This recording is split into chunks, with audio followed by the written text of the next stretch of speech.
Lucky প্লাজাতে দামটা একটু comfortable মনে হয়, এখানে মানে শপিং করে আমরা মোটামুটি স্বাচ্ছন্দ্য বোধ করি। এখানে কাস্টমারও বেশি থাকে আমাদের, তারপরে দামটাও সহনীয়। 3 যুগ ধরে ঈদ কেনাকাটায় জনপ্রিয় চট্টগ্রামের লাকি প্লাজা। মোহাম্মদ তকিরউদ্দিন আনিসের ভিডিও ও তথ্যচিত্রে দেখুন বিস্তারিত। বন্দরনগরী চট্টগ্রামের বাণিজ্যিক এলাকা আগ্রাবাদ। এই স্থানেই 3 যুগ ধরে সুনামের সহিত ক্রেতাদের মনে আস্থা করে নিয়েছে লাকি প্লাজা নামক এই মার্কেটটি। ঈদ কেনাকাটায় অনেকেরই পছন্দের তালিকার শীর্ষে রয়েছে এই মার্কেট। অবিশ্বাস্য হলেও সত্যি, এখানে নেই তেমন কোনো গর্জিয়াস আলোকসজ্জা, নেই কোনো চোখ ধাঁধানো বিজ্ঞাপন। এমনকি এখান থেকে ক্রয় করলেও কুপনের মাধ্যমে পাওয়া যায় না নগদ কোনো উপহার সামগ্রী।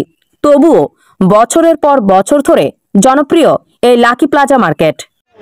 লাকি প্লাজাতে দামটা একটু কমফোর্টেবল মনে হয়, সেজন্য আমি যখন ছোট ছিলাম তখন থেকে মার্কেট থেকে বাচ্চাদের কাপড়, 3 পিস, তারপর অর্নামেন্টস সব কিছু কেনা হয়। লাকি প্লাজায় তো আমরা সব সময় আসি, আর আমাদের বাসা থেকেও কাছে, এই কারণেই আসা আর কি। এখানে মানে শপিং করে আমরা মোটামুটি স্বাচ্ছন্দ্য বোধ করি। আমাদের বাসা থেকে যেহেতু এটা কাছে, এই কারণে এখানেই বেশি আসা হয়। না, ওগুলাতে যাওয়া হয় না, কারণ এখানে আমাদের সবকিছু অ্যাভেলেবেল পাওয়া যায়, কমফোর্টেবল মনে হয়, পাওয়া যায় সবকিছু। সে প্রায় 20 বছর হবে। ভাইয়া, আমাদের এখানে আসার মূল কারণটা হচ্ছে আমরা ওইরকম প্রভাবশালী কোনো পরিবারের ছেলেও না যে আমরা লক্ষ লক্ষ টাকা দিয়ে বা মিমি সুপারে, আক্তারুজ্জামানে বা বালিয়ারকেটে গিয়ে শপিং করব। তা আমাদের মধ্যবিত্তদের জন্য আপনাদের এই লাকি প্লাজা, ব্যাংকক মার্কেট এগুলো আমাদের জন্য ইনসিকিউর। আমার সবচেয়ে ভালো লাগে সেটা হচ্ছে আমাদের গরিবের মার্কেট, তামাকুন্ডি লাইনে, বিপণী বিতানের পাশে। হ্যাঁ, লাকি প্লাজা ভালো, এখানে দামও সুবিধা পাওয়া যায়, এই জন্য এখানে আছে আর কি। এখানে 15-20 বছর হইব। আমি অন্য মার্কেটে দাম বেশি, এখানে সুবিধা, এই জন্য আমি আসছি, আমার ওয়াইফ আসছে, আমার মেয়েরা আসছে। পাকিস্তানি 3 পিস লইলাম 2 জোড়া। নগরের আগ্রাবাদ লাকি প্লাজা মোড়ে অবস্থিত এই মার্কেট।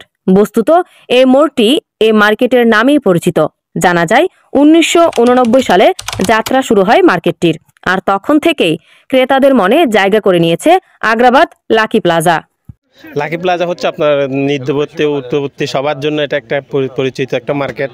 সবাই আসতে পারে, কেনাকাটা করতে পারে, সুবিধা তো আছে, আর প্রাইসও রিজনেবল রাখি আমরা সবার ক্ষেত্রে। তার জন্য এখানে কতটা দোকান হবে আপনি জানেন? এখানে অনুমানিক 400 দোকান হবে উপর থেকে নিচে। কি কি ধরনের দোকান আছে? আপনার শার্ট প্যান্ট আছে, তারপর আপনার রেডিমেড আইটেম আছে, তারপর জুয়েলারি আইটেম আছে, গয়না আছে, সব কিছুই পাবেন, একের ভিতর সবই আছে। আপনার দোকানে কি কি আইটেম? আমার দোকান আছে 3 পিস, গজ কাপড়, সব কিছুই পাবেন। আচ্ছা, অন্য মার্কেট থেকে আমাদের লাকি প্লাজা একটু প্রাইসেবল কম। না, আমাদের এখানে কাস্টমার বেশি, আমাদের সেল বেশি, তার জন্য আমাদের লাভ কম, প্রফিট কম হলে আমরা সেল করতে পারি। অন্যবার থেকে এবার একটু এমনি কম হচ্ছে ব্যবসা, সেটা হচ্ছে একটু মেইন কথা। আলহামদুলিল্লাহ, আপনার ইনশাল্লাহ চেষ্টা করি, দেখি পোষাইতে পারি কিনা। সবার জন্য এটা, মধ্যবর্তী, উচ্চবর্তী, নিম্নবর্তী সব মানুষের জন্য এটা একটা জনপ্রিয় একটা মার্কেট। কেন আপনি এটা মনে করছেন? মনে করছি আমাদের এই মার্কেটে সব ধরনের মাল পাওয়া যায়, কাস্টমারের ক্রয় ক্ষমতার ভিতরে প্রতিটা আইটেম পাওয়া যায়। মার্কেট জন্মলগ্ন থেকে আমি এই মার্কেটে ব্যবসা করতেছি। যেই দিন উদ্বোধন হয়েছে ওই দিনেই আমার এই lucky plaza new fashion fair উদ্বোধন করছি। যেই দিন মার্কেট উদ্বোধন ওই দিন আমি বিকেল 2টার সময় উদ্বোধন করতে ওই দিনেই উদ্বোধন করছিলাম, এবং লাকি প্লাজা মালিক কর্তৃপক্ষ আমাকে বিশাল উপহার দিয়েছিল, যে সমস্ত উপহারগুলো যেগুলো বলার মতো না। এদের মার্কেটে সব ধরনের আইটেম আছে। প্রথম মনে করেন এরকম জমজমাট ছিল না। সিঙ্গো মার্কেট 2020 সালের জুন মাসের 20 তারিখ মহিউদ্দিন চৌধুরী যখন এই সিঙ্গোর ভেঙে দেয়, তখন সিঙ্গো মার্কেট ব্যবসায়ীরা কোনো জায়গায় স্থান না পাইয়ে এই লাকি প্লাজা স্থান নেয়। 3য় তলা তখন চালু হয় নাই, তখন সব দোকানদার 3য় তলায় আসে, ভ্যারাইটিস আইটেমের কোকারিস করে, জুতার দোকান করে, মনে করেন কিছু শাড়ির দোকান করে। আস্তে আস্তে দাফে দাফে প্রতিটা আইটেমের জন্য জনপ্রিয়তা হয়ে ওঠে। আসলে ধরেন রিজনেবল মনে হয় সব কিছুর দাম, আর ধরেন যারা ব্যবসায়ী আছে এদেরকে ব্যবসায়ী সুলভ মনোভাব ওনাদের। হ্যাঁ, তারা ধরেন হয়তো জিনিসপত্রের দাম রিজনেবল, যেহেতু তারা সৌহার্দ্যপূর্ণ আচরণ। হ্যাঁ, তারপরে হলো আমাদের বাসার কাছে এবং ফ্যামিলিয়ার মনে হয়। যার কারণে আমরা লাকি প্লাজাতে স্বাচ্ছন্দ্য বোধ করি আর কি। কত বছর যাবত? এটা প্রায় ধরেন না প্রায় 20 বছর ধরেন আমরা এখানে বাসার কাছে, 20 বছরের মতো। লাকি প্লাজার আশেপাশে তো অনেকগুলোই মার্কেট আছে, তো লাকি প্লাজা কেন আপনাদের মনটা নেই? না, অন্য মার্কেট আমরা যাই, তবে লাকি প্লাজা ধরেন হয়তো মেয়েদের জিনিসগুলো পাওয়া যায় বেশি, ধরেন হয়তো এখানে এই বিশেষ করে ধরেন অন্য মার্কেটের তুলনায় এখানে একটু প্রাইসটা ধরেন হয়তো কম আছে তুলনামূলক। দামে কম ও মানে ভালো হওয়ায় পণ্য বিক্রি করে বরাবরের মতোই প্রতি বছর আলোচনায় থাকে লাকি প্লাজা মার্কেট। বিক্রেতাদের দাবি, তাদের ভালো ব্যবহারের জন্যই ক্রেতারা আসেন তাদের মার্কেটে। এই মার্কেটে দোকানের সংখ্যা প্রায় 400টি। নারী পুরুষ ছোট বড় সবার জন্যই পণ্য পাওয়া যায় এখানে। শাড়ি কাপড়, কসমেটিক্স, জুয়েলারি, শু কালেকশন সহ আরও অনেক ধরনের আইটেম বিক্রি হয় এই মার্কেটের দোকানগুলোতে।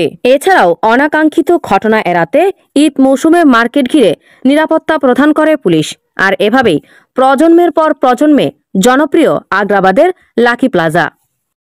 এখানে কাস্টমারও বেশি থাকে আমাদের, তারপরে দামটাও সহনীয়। এখানে আমাদের কমিটিটা মোটামুটি এগুলো নিয়ন্ত্রণ করে, ভালো করে নিয়ন্ত্রণ করে, শক্ত একটা কমিটি। এই জন্য কেউ দাম বেশি বলতে পারে না, কারোর সাথে কোনো প্রতারণা করতে পারে না। এটাই হলো সবচেয়ে বড় কারণ। এটা বিগত 30 বছর থেকে নাম্বার 1 হলো কমিটি, এর মধ্যে দোকানদারদের ব্যবহার এবং দামের ব্যাপারে একেবারে সহনীয়। আমাদের বিক্রি বেশি হয়, অন্যান্য মার্কেটের তুলনায় আমাদের বিক্রিটা বেশি হয়।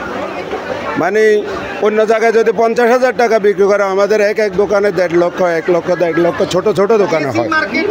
বিক্রি না হয় আপনাদের এখানে বিক্রি কেন হয়? কারণ এখানে আমাদের সেলসম্যানগুলো কাস্টমারদের সাথে ভালো ব্যবহার করে এবং দামটাও সহনীয়। সবাই মনে করে যে আপনাদের এখানে আসলে দাম কম পাবে। এটাই। কি আছে আপনাদের এখানে, কি ধরনের দোকান আছে?